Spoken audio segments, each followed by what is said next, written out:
What is going on, everybody? Welcome to the video. So in this video, I just want to talk about what's going on with the cycle of Bitcoin and altcoins. Where are we compared to previous years?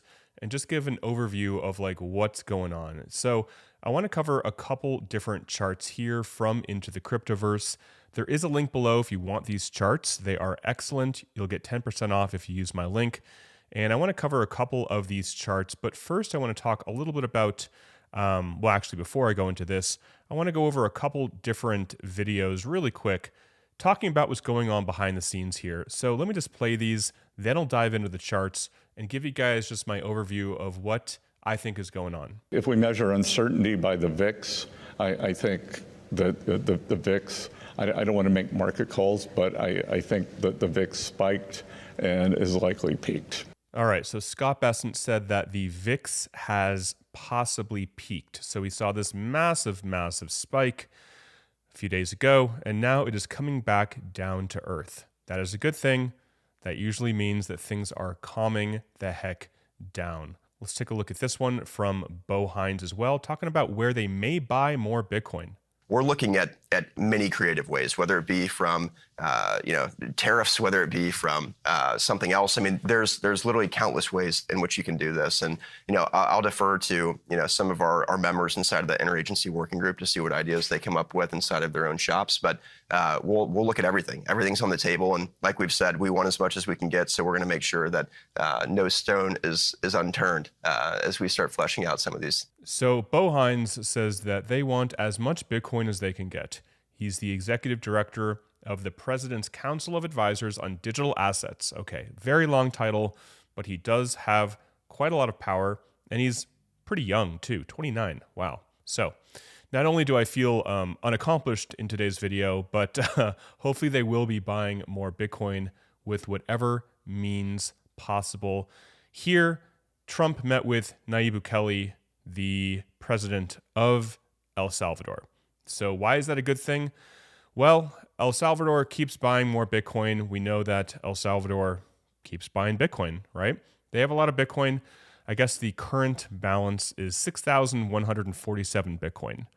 So he's meeting with Trump, okay? And Nayib Bukele is incredibly bullish on Bitcoin. He talks about Bitcoin all the time, like he is going to keep buying the tops. He buys every day, laser eyes, etc. So that is only a good thing for Bitcoin and crypto, I'll say. That's only a good thing. Let's take a look at a couple charts really quick.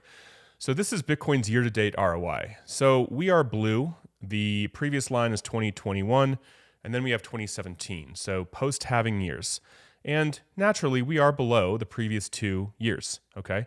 Earlier in the year, we were above the previous 2 years, late January, and now we've fallen below. But as you can see, there have been some crisscrosses from 2017 and 2021 before, so it doesn't mean that we're going to stay below the previous 2 post-halving years forever, or for the rest of the cycle. It doesn't mean that at all, but this is where we are regarding Bitcoin year-to-date ROI. How well has Bitcoin done for the year? This is Bitcoin's ROI after the halving, and here we are in green, and yeah, we are below the previous 2 halving cycles, where we were now, how many days after the halvings. So again, not concerned. Earlier in the year, we were above 2016, 2017, and then we kind of came below. We almost touched it. Actually, we crossed 2016, 2017 right here, and now we're below. So again, these things are always fluctuating, not a concern. Next, we got Bitcoin market cycle bottom, ROI. So from the very bottom of the market, how well has Bitcoin done? Okay, so again, we have been up and down the last 2 cycles. We've just been crisscrossing each other for a while, and now we are below the previous 2 halving cycles. Bitcoin is around 5.32x from the very bottom of the cycle, whereas in 2017 and 2021, we were 15x and 11x. So again, just sharing, not really concerned here at all. And this is the Bitcoin percentage drawdown. So again, we are just in normal territory when it comes to Bitcoin's drawdowns. This is so not a big deal. I've covered this a ton.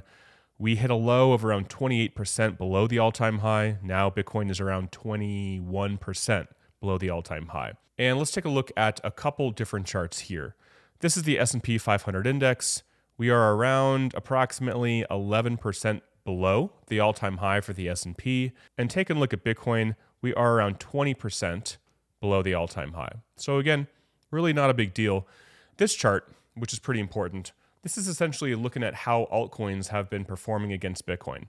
And we kind of peaked here at the beginning of December. So this is why a lot of our portfolios are down quite a bit if we were heavily invested in altcoins. And this is why there's a lot of people just upset, because altcoins in general have underperformed Bitcoin around 35% or so since December.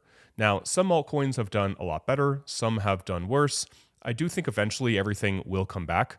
I'm not concerned though. And taking a look at BTCC, where if you are a trader, you are able to get some pretty huge sign-up bonuses. They actually just opened this up, which is called isolated leverage. So right here, you can go here, click that, and you can trade in a different way.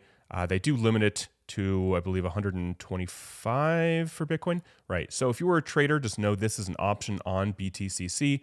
They just launched it. So a lot of the coins that I'm looking at are just kind of hovering around, not really doing much right now. So taking massive leverage right now, I think is a little bit precarious, just because Trump could come out with a tweet or whatever he calls it on Truth Social, and all of a sudden the market can tank 5 or 10%, right? So I think there's still a lot of uncertainty. There's just too much volatility. People are checking the news too much, and it's so easy to spook the market still. Now, I think this will end eventually and hopefully soon, once the market realizes that they don't need to be terrified of every single word that comes out of Trump's mouth, because a lot of what he's saying is leverage tactics, right?